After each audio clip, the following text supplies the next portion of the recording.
So ayun, what up? Good day. Ito na naman ang araw ng mga libin ng salapi. Tatapusin natin itong LC. Kukoating na natin. Pati itong FL5 Type R. Let's go. Nakikita nyo? Punong-puno yung shock natin.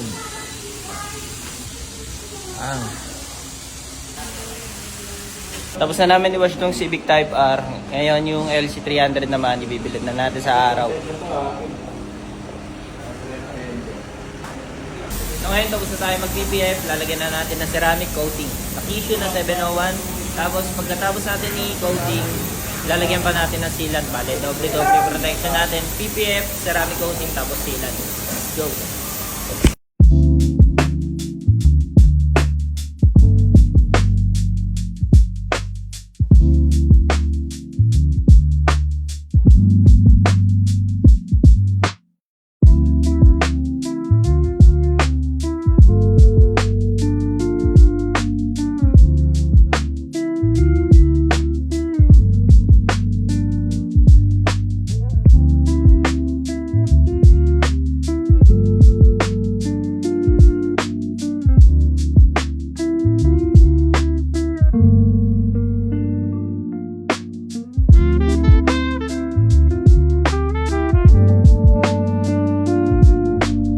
So ayun, bad news dahil late na sa amin nasabi na meron din palang tintong Civic Type R. Habang sila nagpa-final na itong PPF, kami naman magtitint ngayon.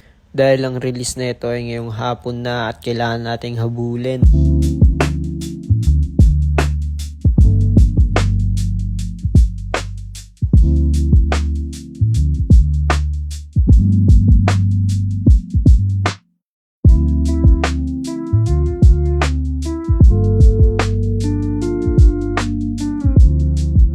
Ayan, tapos na kami dito sa Civic Type R. May pahabol pa natin. Nalimutan na may tint pala. So inabol namin, release na rin na ito ngayon. Tapos namin dito, Mondasian. Second quality check. Assurance.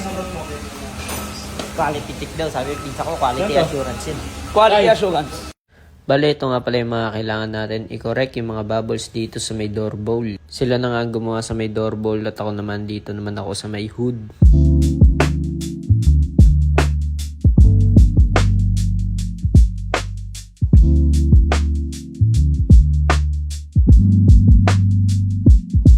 Nakalimutan namin kagabi, hindi namin nalagyan tong grills ng PPF. Di ko nga na-videoan at dito tapos na, tinutuyo na lang. Di na ako nakapag-video, bale tapos na namin tong LC300. So what up? Tapos na ang araw ng mga lipin ng salapi. Tapos na rin namin tong LC300 ni Sir Rick ng Rick Show. Makikita nyo bukas, ceramic coating na rin natin to. Tapos bukas release day din, pupunta sa Sir Rick. Abangan niya. Let's go.